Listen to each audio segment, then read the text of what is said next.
Take a look at this woman. If you saw her on the street, what would you think? She's young, beautiful, and has the innocent face of an angel. But looks can be deceiving, and she's not who you think she is. As a North Korean spy, she's trained to fight and kill with ruthless efficiency. A mass murderer who killed 115 people. And the crazy part is, she walked free. A Korean Airlines plane has disappeared over Burma and may have crashed into the sea or dense jungle. Reports claim the woman responsible may be a North Korean spy. With the search for wreckage of the Korean airliner concentrated on the Thai-Burma border, a strong suspicion has developed it was the target of a terrorist bomb. Today, Kim Hyun-hee, who's just 25 years old, is about to be given a deadly mission. She's a spy who has been training for her moment to serve North Korea.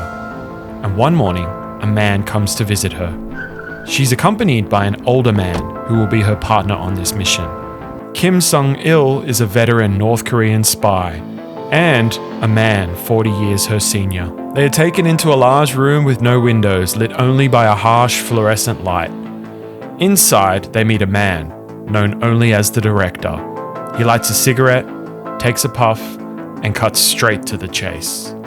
Comrades, I will start with the conclusion first. Your mission will be to destroy a South Korean airplane. The order, you may be interested to know, was written by our dear leader himself, Kim Jong-il. Kim Jong-il wanted to send a message to South Korea and the world. The South was due to host the Olympics the next year in 1988. A chance to show the world how far they'd come. From the rubble after the Korean War to a modern, booming economy. But in the North, this was their worst nightmare. North Korea's entire story was that they were the true superior Korea. If the South Korean Olympics were a success, it would start to destroy that story, unraveling the lies that had been told. So Kim Jong-il planned to destroy the Olympics with fear. Kim Hyun-hee didn't have a chance to accept the mission. In North Korea, choice is an illusion. The pair are given an elaborate cover story. They're wealthy Japanese tourists on a holiday. Kim Hyun-hee is now Mayumi Hachiya, and the man will be her pretend father, Shinichi Hachiya. I want you to look at this itinerary that they were given for the mission. Their objective is to blow up Korean Airlines Flight 858. The flight will leave Baghdad in 17 days. Its destination is Seoul, South Korea. Kim Hyun-hee's head was spinning at the thought of the mission. She could barely comprehend it all. The old man, Kim Sung-il, has a problem, specifically with the escape route. He thinks it's suspicious, and he begins to question the director. Why are we taking such a long route home? Why not just fly home direct? But the director shuts him down. Their mission has been carefully set. There's no changing it now. Before they leave though, the director has one last thing left to give them. He hands them each a packet of Marlboro Red cigarettes. One cigarette in each packet is marked in black ink. In the filter of that cigarette, there is a tiny glass capsule filled with liquid hydrocyanuric acid, better known as cyanide. If bitten, death is instant. If either of you are caught, you must take the poison before you can be interrogated. In the end, the secrecy of this mission must be preserved at all costs.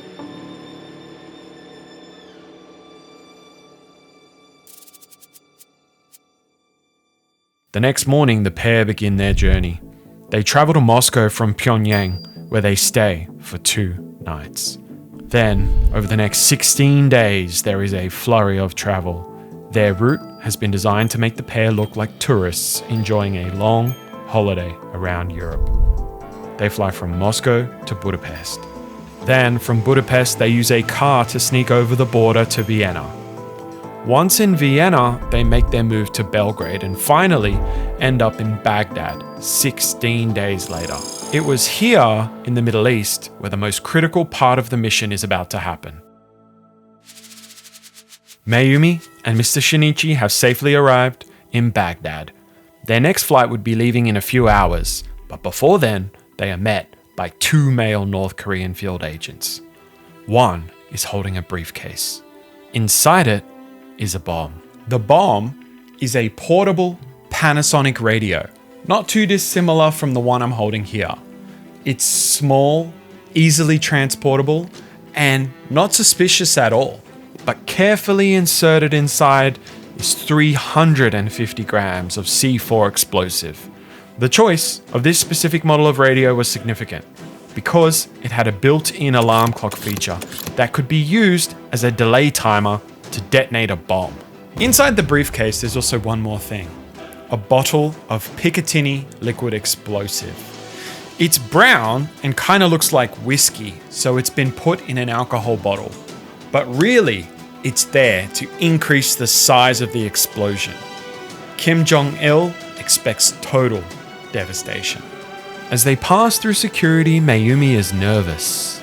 It's Baghdad, and they're doing a thorough search of everyone's luggage and person. Finally, it's their turn, but as the airport security lady looks through their possessions, she notices the radio and the batteries, which are a problem. She takes them out. No batteries allowed, she tells them. Without the batteries, the bomb is useless. The mission fails, and all this work was for nothing. Before Mayumi has a chance to act, Mr. Shinichi jumps in complaining, making a fuss. The airport security takes a moment to think and caves. Please accept my apologies. We're only following regulations. As you wish, you may bring them aboard. They clear airport security with the radio and the batteries and board the plane.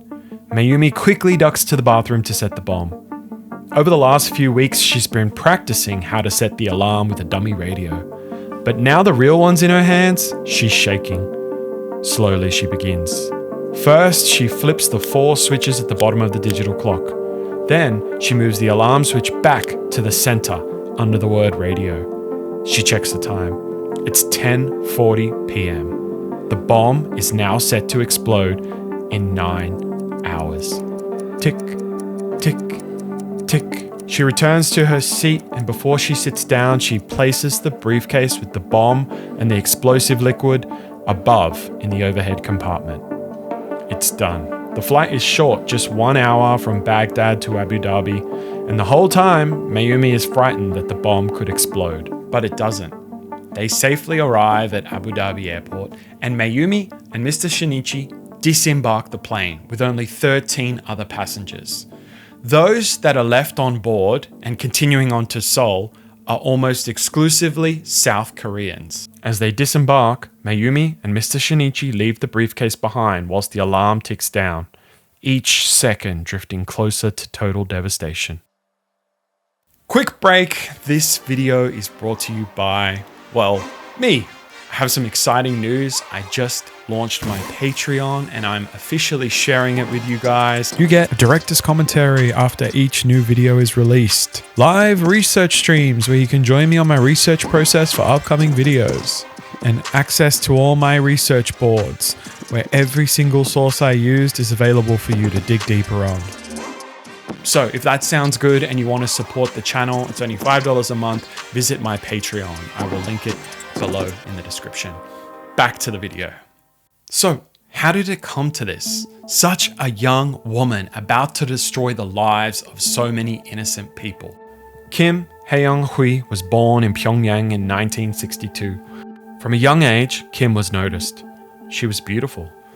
As a little girl, she was chosen to sing and present flowers directly to Kim Il-sung himself, a great honor. Then, when she turned 18, the Workers' Party came knocking. Beauty can be a powerful asset, especially when paired with intelligence, and they believed that she would make a valuable spy. But that meant leaving her family behind. She trained for the next 7 years in a secret spy academy, becoming proficient in languages, martial arts and weapons combat, but also in North Korean propaganda. She was fed a steady diet of lies that South Korea was corrupt, disgusting, polluted by the Western influences. But the Kim dynasty was divine. The only way forward was unification under Pyongyang's leadership. She prepared for the day when her loyalty would be tested to serve this cause. And that test came on Flight 858. Back in Abu Dhabi, Mayumi and Mr. Shinichi step off the plane, and immediately they realize something's wrong. At the gate, there's a guard checking passports and tickets for everyone who is transferring off Flight 858. They hadn't anticipated this. They thought they'd be allowed to transfer immediately, without any checks or interruptions, like they had done at all the other airports on this trip so far. But the reason they're stressed, and their issue, is the escape route. The same escape route that Mr. Shinichi had an issue with from the very start, an issue that he raised with the director. Let me show you why this route is flawed. They've just come from Baghdad to Abu Dhabi, traveling down in this direction. But now they are immediately leaving Abu Dhabi to head in the opposite direction, here to Jordan, then Rome, and then Vienna. A weird route. 99% of travelers would take this route, flying from Baghdad directly to Rome, less than half the distance, half the flight time, and one flight versus 3. If the guard questions them, they don't have a cover story or a good reason as to why they're taking this long route home. Plus, their passports are forgeries, so if they're closely examined, they could be determined to be fake. All this stress while that bomb is seconds closer to exploding. It's for this reason, as the guard approaches them, they make a split-second decision to use the backup route, which they also bought tickets for. Going north from Abu Dhabi to Bahrain, where they will reassess and try to get home. A safer story. The guard collects their tickets, takes a look, inspects the route, then lets them pass. As Mayumi and Mr. Shinichi dodge a bullet, Flight 858 they've just departed and left the bomb on has refueled and begins to take off, bound for Seoul. On board the flight are 115 people. 11 are crew members and 104 are passengers. But 113 of the people aboard are South Korean nationals. The plane travels without issues until it's over the Andaman Sea, and the crew radios in 30 minutes before departure. We expect to arrive right on time. Time and location normal. 4 minutes later, the Panasonic alarm ticks over its final second.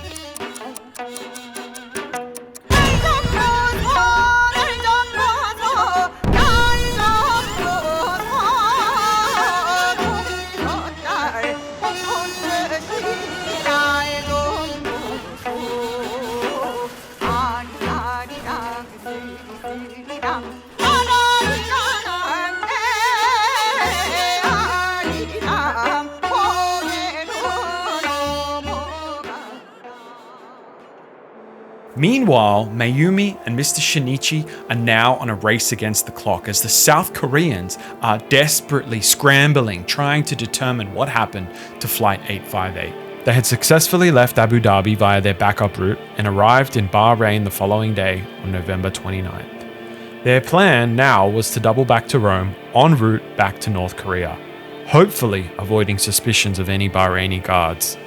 But the next flight to Rome they could book was 3 days away. They had no choice but to book a room at the Regency Intercontinental Hotel and lay low.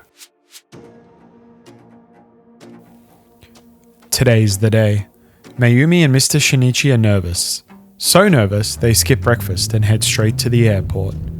But as they try and move through passport control, a man appears and tells them not to move.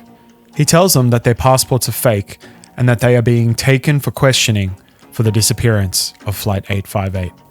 They are grabbed by police who move them out of line, searching their bodies, and then they sit them down under heavy guard.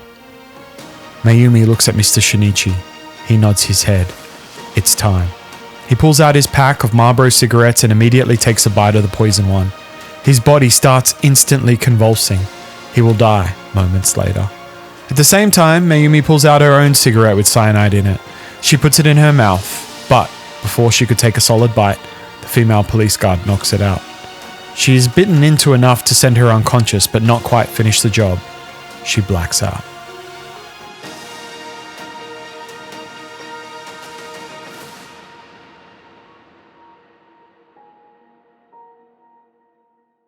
Mayumi wakes. in a hospital bed in Bahrain. They feed her and let her rest until she is well enough to speak. She dozes in and out of consciousness. But pretty soon the interrogations begin. Only 15 people disembarked that plane before it was en route to Seoul. 2 of those people were Mayumi and Mr. Shinichi.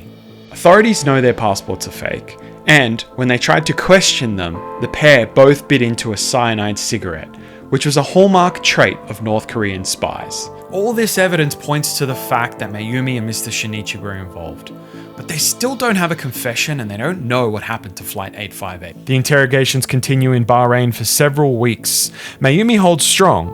Whilst her story isn't exactly consistent, she still hasn't admitted to the bombing. 모르는 신용을 했어요. 한국 사람 아니라고. 그래서 계속 뭐 일본말 하든가 중국어로 계속 조사를 받으면서 그 수사관들 자기네들끼리 얘기하는 것도 이렇게 좀 못 듣는 척하면서 듣고 느꼈고 또 이렇게 밖에 나가 봤는데.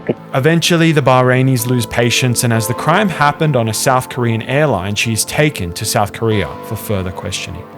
She's being interrogated by the Agency for National Security Planning, South Korea's CIA. And they are notorious for using torture to get confessions. But in this case, they try something different. They allow her to watch South Korean television and have South Korean magazines. She's shocked at the freedom the women possess. None of this is allowed in North Korea. Then, 30 days after her initial capture, they take her on a little road trip to the city center of Seoul. This is the final straw. It's there, for the first time, she experiences the modern, bustling Seoul. And she's shocked. 그때 뭐 명동을 비롯해서 이렇게 서울 시내를 갔는데 북에서 교육받은 거하고는 전혀 달랐습니다. 너무 사람들이 자유롭고 활기가 넘치고 너무 풍부하고 이 사회를 보고 느끼고 김일성이가 얼마나 거짓말로 인민들을 교육했는가 하는 것도 깨닫고 특히 이 사건도 통일에 이게 기여하는 것도 아무것도 없는 것 같고 그냥 무고한 나만이 국민만 희생시킨 여러 가지 죄책감과 또 가족에 대한 고민과 더 이상 좀 빠져나갈 수 없는 수사 앞에서 그래서 8일 만에 자백을 하게 되었습니다. Mayumi makes no excuses for her actions, and she confesses to everything. And as the case goes to trial the following year, the remaining families of the 115 victims want her blood. She is the woman who took people's husbands, brothers, sisters, mothers, and friends away. But there's also the other side. Whilst detained awaiting trial, reports surface that Mayumi receives a dozen marriage proposals every day from men infatuated with this young and beautiful spy. But despite the sympathizers, the trial is swift and justice is served. As she pleads guilty to the crimes, the whole thing just takes a few weeks. Mayumi is found guilty of all charges and sentenced to death by hanging. But while she awaits execution, she receives a miracle. The president of South Korea, Roh Tae-wo, decides rather than executing her, he's going to make a political weapon out of her. He gives her a pardon, removing her from the death sentence and essentially allowing her to live as a free woman in South Korea. The idea was that this woman was allowed to live, and therefore she will always be in debt to South Korea. She would become a powerful anti-North Korea mouthpiece who would often go public and speak out against the North. Mayumi is free, kind of. She's allowed to live in South Korea, but for fear of her life, she needs to live in a secret location and constantly have bodyguards with her at all times. The South believes if the North Koreans get a chance, they'll take her out. And she still lives in South Korea today. But 2 years after her pardon, she decided to write a book and tell her story, The Tears of My Soul. Many scenes in this video were drawn exactly from this book. And I guess in an act of repentance, she decided to donate all the profits from this book to the 115 victims' families of Flight 858. North Korea trained Mayumi to become a human weapon, but she wasn't the only one. Around the same time, halfway across the world in the US, another spy was being trained in something far more subtle. Instead of blowing up airplanes, she blew up marriages. She seduced not one, but 2 senior FBI agents and was able to pass secret American intelligence to China for 20 years undetected. It's an insane story and you should definitely watch that video right now.